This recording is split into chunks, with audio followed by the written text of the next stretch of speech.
Okay, it's finished 0-0 between England and Scotland at Wembley. Very entertaining game if you're a neutral. If you are Scottish, you'll be very happy with the result. If you're English, you're very disappointed with the result. Scotland, much improved performance over the performance against the Czech Republic. Much better defensively. Much better in the battle in midfield. England, as I said in the friendly against Romania, I'm not sold on this England side doing very well at this tournament. Yes, we beat Croatia in the first game, but too slow and methodical in possession. Harry Kane, ineffective. I think the changes bringing on Rashford and Grealish came too late. They should have happened at half-time.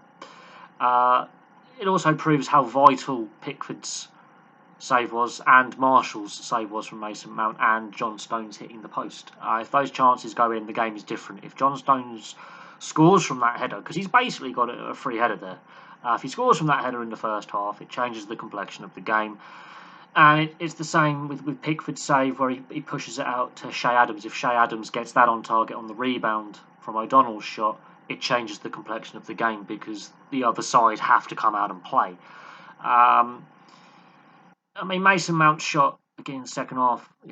David Marshall has to, make sure it's safe, and you notice the difference between the saves. Pickford pushes it back into a dangerous area. David Marshall pushes it round the post. Two hands, one hand. Pickford is a great shot stopper, but with those rebounds, he can't control them very well. He puts them in dangerous areas. Defensively, both sides pretty solid.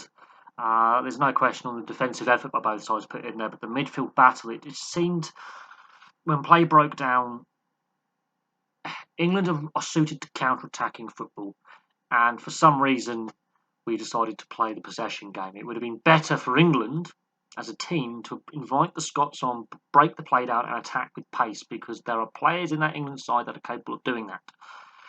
And they decided to slow the pace, the game down and pass it around midfield. And that doesn't suit England's strengths, which is counter-attack and playing with pace. Scotland, I think they can be happy with getting that point. It means that, yes, they're still bottom of the group, but they have a chance of getting out. Obviously, they've got to play the Croatians, who are also actively very disappointing today.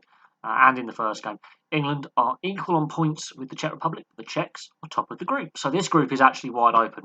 All England and the Czech Republic require is a draw in their final game. I hope that doesn't play out as the case. I hope both sides in the final game go for it.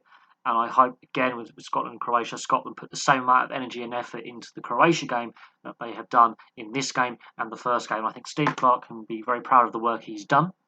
I think Scotland fans can be very proud of what Steve Clarke has done as manager in the 2 years he's had time with the team and been in the role, because where they were when he took over to where they are now, massively improved. It has been a long time coming for Scotland to be at a major tournament. Yes, they're bottom of the group, but with the energy and effort the Scotland side have put in, yes, they were unlucky a bit against the Czechs. They created a lot of chances in that game. And yes, they snatched at a few chances in this game as well. But the energy and work rate is there for all to see. And on the England side of things, hey, on paper, we win this game. Games aren't won on paper. They're won on the pitch, and England did not perform tonight. That was a really poor showing for the quality that is at their disposal. Sterling, frustrating. Sometimes he's brilliant. Sometimes he's frustrating. Unfortunately, in an England shirt, he's more frustrating than brilliant. Harry Kane, as I said, absolutely ineffectual. Grealish and Rashford came on, I think, too late. They should have been half-time substitutions just to change the momentum of the game. So you can put some blame on Southgate for some of his setup tactically, some of the selections tactically. I would have had Trippier on instead of Luke Shaw. No offence to Luke Shaw, he's played very, very well. But Trippier, with the free kicks around the box, some of those free kicks, Trippier with a dead ball, he can do it with either foot. He proved it at the World Cup. It adds a different dynamic. And he can play on either side. Luke Shaw played well tonight, but I think Trippier, on how he played in the first game, I think deserved a start. Or put Trippier into the midfield just to give Luke Shaw that little bit of extra protection as well on the left-hand side. And then you have two wing-backs who can get forward. One in a midfield role, give an extra bit of battle in the midfield. So I'm a bit some of the Southgate selections today, not sold. Scotland can be very proud with their performance, and that is the first ever 0-0 draw in this fixture. There's only been 3 0-0 draws in 130 odd years of this fixture being played, and that's the first one at Wembley. That's a little history stat. Scotland, they have to obviously win their final game and hope other fixtures and results go their way in other groups and in this group. So it's not necessarily in their hands. England, their future is in their hands. They have to put a performance in against the Czechs. That's a lot better than this. Because that Czech team today, yes, they took the lead against Croatia. They drew. But the Czech team is a step up in quality than the Scotland team. But the Scotland team raised their game because of the opposition. England maybe took Scotland too lightly and thought they had won the game before they trot out. We'll see what happens. I'm not sold on this England team winning the tournament. I don't know, all these people saying they're favourites. I think, hey, we haven't even got to the group stage yet. For me, the Italians are still the best team in the tournament. We obviously have to see how Spain respond after that 0-0 draw against Sweden. They've got to be better.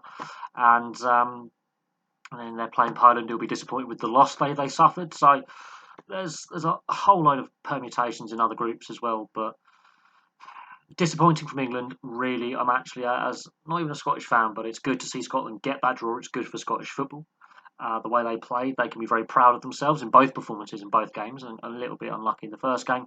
And hey, if they put that energy and that effort and that work rate into their final game against Croatia, they could get a win and get out of the group. And then that throws everything else up in the air, depending on how results go in England and the Czech game and results in other groups, because the 4 best third-place teams go through, and I think that it's going to be interesting now. But there you go. Thank you very much for watching. Place your thoughts below, and I'll have some more videos for you tomorrow. Thank you very much for your support, and I look forward to seeing your comments, and I shall see you all very, very soon.